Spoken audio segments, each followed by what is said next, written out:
Hi, this is Liz with Craft Devotion. I'm back again. Yep, I take breaks and I am almost done. And what I did was this rug is quite large, but I want it to be as large as I can because I ended up using all the fabric, all the orange type fabric, except for a couple of little pieces, which I know can't do anything. And so I decided that my last two rows, I did them single so I can add one more row.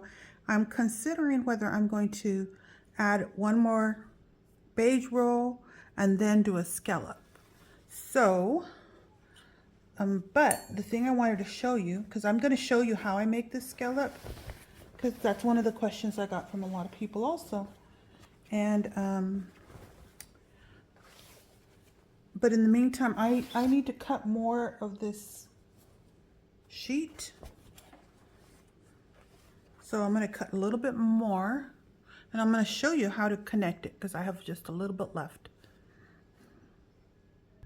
Okay, I cut a few. I didn't cut the whole thing, but I cut a little bit because I wanted to show you how I do it. Usually what you've cut, I've taken it apart from the sheet. Now I'm going to attach it to what I had is, since I was going the orange, then the beige and the orange again. I just ran it up and then this is what I have left, and now I'm going to attach them together. Now this is what I do when I attach them together. I take them and I fold it. I don't know about what's that, about an inch, and then I kind of do about a small little slit this way so that both sides on both edges I'm going to connect, have a hole. See that? Now there are different ways of doing this, but this is the way I'm doing it. And there are a lot of beautiful ladies who have made rug tutorials, but I'm just showing you what I've learned. And oops, I'm just doing it without telling you what I'm doing. Okay, so I put it through one. I'm sure there's an easier way to do this, but this is the way I do it. I put it through the one that's already still on the rug. I put it through that hole, and then I'm going to put this through this hole. And you can start anywhere. And I'm just going to pull it all the way through. So I'm just pulling. I had. So when it cuts, this is how you're going to attach it. Because sometimes I do it differently. Sometimes I do this before. Sometimes I do it during. And a lot of times I'll do it. I guess really, I start off a certain way, and then I decide, oh yes, that worked really well. The size I was cutting it works very well. So I'll just cut all of it after I'm done here, and I know that this was the right size to make this sheet. Then I'll so you can see it's still like this. And usually what I'll do is I'll take one and I'll just make sure that the other knot goes in there, which I know there's better ways of doing this, but again, I'm a beginner, so this is how I understood it. And then I'll probably improve the way I do this in my future. And then I kind of do this. So I made sure that one went in the other. I see other ladies do it, and I go, okay, that looks confusing. So I'll do it this way until I figure out a better way to do it. But either way, when you pull it together, you can see that it forms like this, see? And if you wish, if these are sticking up at all, you can round this again. But if not, sometimes it depends when I get to using it. Sometimes I'll leave it like this because it holds it down better. And other times I'll go and I'll trim it off. Okay, so I think I'm pretty sure that I decided I'm going to go around. All I did was I pulled. This was connected here. I did one more orange, and I just pulled it up. And I finished off that orange because that's the last row I know I'm going to make with it. And then I did it again, like I showed you how I do it. I do this because you can do that, and then I like to do one single crochet. So that's almost like a a slip stitch, and then I still do a single crochet in there, and that's how I do my first stitch right there. So this is where I would connect it together later. And then I'm going to go ahead and go all the way around again, just like before. Every single one I increase to someplace along here, and sometimes I stagger it, sometimes I put it right, but I move it. I don't always put it in the same place. This one happens to be in the same place, two here, two in this one, but this and this one, but it depends on how it looks to me, and I'll sometimes unwind it during the time. So what I want you to do is I'm going to go all the way around again, and then I'm going to come back. I just wanted to show you how I put it together. Then I'm going to come back and I'm going to show you how I do the scallop on the edge.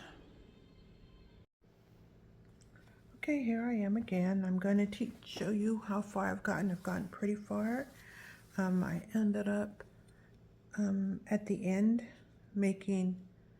staggering every other one, because I wanted to make this rug as large as I could. And I had used up all the orange, and actually I've almost used up the entire sheet. So I can say that after I'm done, that I used approximately I think the orange was almost 3 yards, and it shrunk more and then the king sheets are about 3 yards both ways. So it's really large, and I still have some. I made a roll out of what was left, and I'm still working on. I have a little bit more here that I'm still working with, but I want to talk to you about the scallops. So I finished off with one row of beige, and then I'm going and doing scallops on top of it. Now, what is this? I don't know what this stitch is called, but to me, everyone calls it a scallop, so I'll call it a scallop. So usually when I'm doing this, traditionally I think that it's done with skip one, double crochet, and it's usually 5 stitches, and then skip one and single crochet. I'm doing a bit different, and the way I do it, I just experiment. And like, for example, this one right here, this rug, I ended up going with the smaller needle when I did this one, and I just, I basically did something similar like that, but I put actually 4 and then 1 in the center. So for this one, how I'm doing it is I still want to come up with close to 5, but I'm actually using a half double crochet instead of a double crochet. I'll show you what I'm doing. So here is a slip stitch in here, and then I skip one, and I'm going to go into the next one and I'll do a half double crochet.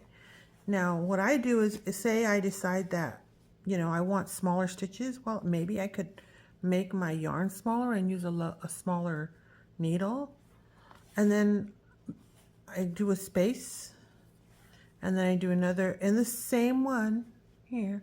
I do another half double crochet, and I do another space. And the reason I do this is because this is such a big yarn, and it's such a big needle, that if I put double crochet, it would be a lot higher. And then now the connection, when you come down, you skip another one, and then you go into this one, and you do, I'm doing a slip stitch, but you can do a single crochet if you want. Now that really depends on this. So another thing you can do is I'll do it right next door to this one. I'll do another idea. If you want these to, instead of being so rounded, you want them to be pointier, like this one's a bit pointier, you can do the same thing. I'll do a half. I experimented with this, and I decided I liked what I'm doing now, but this is one of the ones I was thinking of doing. I'll do this, and then the middle one I was thinking of doing a double crochet. You can see how it'll look a little bit different. And then here's the half double crochet coming back. There we go. And then we slip, if we would slip stitch it. Did I miss a stitch? I don't know. I'll check. I'm going to undo this one anyway. So if you make this one right here, you can see it gets a little more pointy.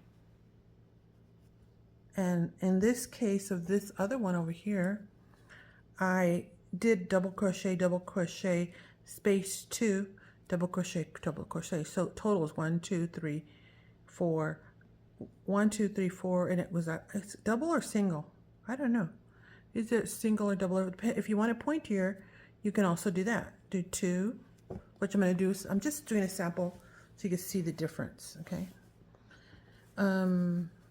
And this is just what I do. I'm going to do a half double. This time I'm not going to put a space, a half double, and then a space, and then another half double in the same place. And you'll see how it will come out a bit bulkier. And there we go. I'm going to undo these again, and I'm going to skip that one, and again gonna go. You can, if you can sing, you can do what's it called? A single crochet in there, so you can see how it looks a bit different. It's the same thing, but it looks a little different. You can do variations on what you like to do that you prefer. So if you prefer this one where it's got 4 instead of 3 and with 2 spaces, you can do that if you want it to poke up. And if you poke it up more, it's more likely you can do the single crochet instead of the slip stitch. But I like the slip stitch. That's just what I decided to do. So now what was the other thing I was thinking? Okay, the other thing, although I'm not done with this, I'm going to undo these. I wanted to show you one more thing before I turn off my camera, and we are done with this video. Is all of these are when I cut on the back. The reason I like to carry mine, because the thing I hate the most is hiding all this stuff. Hiding it. Now there's a couple of ways you can hide them. I usually use another crochet hook, and I run it through. And so I'll do something like this. I'll grab it and I'll pull it through, like this. See, I'm pulling it through where the beige is, remembering that this is the back that these are on. There's one in the front right there, but usually I'll pull it through like this. All right. Now you do it this any way you want. I'm sure if you're a seasoned crocheter, you've hidden these things before. But one of the things I like to do is I'll pull it through, and then I'll skip one, and I'm going to go back the other way. So that will less likely come undone when, you know, this is stepped on and laundered and things like that. I just use another hook. You can get, you know, a needle and do the same thing. In fact, the best way to do it is to do it back over that way and then back this way, and then go one more time. 3 is the safest, but you don't have to do 3. You can do 2. I do 2 a lot of times, depending on how much I have here and how it looks, you know. Then I'll go back the other way, like that. And then now this one, sometimes I'll go, like if this is a tighter knot, I might go up that way. Just, you do you, but I did want to show you how I do it. So I'm having a weird angle, so I can't get it through. So I got to change my angle to get that through. But that's pretty much how I do it. And if you can see, it's really going to just be in there really well, even if it does come undone a little bit. I'm going to turn this, see if I can get it in this way, because I do like to make it nice and tight. There we go. So, not the easiest thing. There we go. And trim it short. There. So there's my first one. And then I just do that to all of these. Sometimes one of the other things I do, if it feels like it's getting too bulky, sometimes I'll cut this in half and then do the same thing again, but with half, one going one way, another going the other way. Those are just my ideas. And that's why I don't like to do this very much. This is my least favorite part is tucking all those things in. But because I was skipping two, if I was doing every single row, switching colors, then I would have just kept going on. But because I wanted the orange to stand out, I did 2 rows of orange, and then it kind of looks, you know, kind of like that. If I do it the other way with every other one, you can't really see it as much. You can still see it if you look for it, like right here you can see I moved up with it, but it's a little too much for me. All right, I hope that you enjoyed learning a little bit of how I do it. And remember, I am a beginner, and there's so many more seasoned people who've been doing this a lot longer than I have that you can learn from. Just search on YouTube like I did. I searched, you know, rug, and tutorials, and then that's how I found it. And basically, because I do know a little bit about crochet, I'm able to move on and just make it my own. So this is going to be gorgeous. But at the end of this video, I will show you some photos when it's all done, and with the measurements, so you could see how big it came out. As of right now, let me measure it so you can kind of know about how big it's going to be. This one, remember, it almost took 6 yards. I would guess about 6 yards of fabric. And it is going to be close to maybe 34, about 34 by, let's see, other way. There we go. By 22, so it's a nice oval rug. Nice big oval rug. And I just decided to make it as big as I can with all the materials I had, since I didn't have enough orange left. And I will clean this up. So, you know, there's still a few things. I'll go, like, say this one. I'll go in there and I'll try and tuck that in better. The same here and here. Maybe I might clean that up somehow, make that a little tighter. But sometimes that happens. That looks really loose. I might go all the way back and fix it because I already have to undo some of them. So that's it. I hope you're inspired to give you some ideas for your own, as you're creating your own rugs. And, you know, just use what you have. Find upcycle things. You can use t-shirts, blouses, and if you want more suggestions, I can show you more. But really, there's so many tutorials out there, and this is not my standard thing I do all the time, but it's just something I'm doing on the side just to use up my supplies, and because I love going to thrift stores and yard sales and finding things. And but I hope you're inspired to make it your own and enjoy.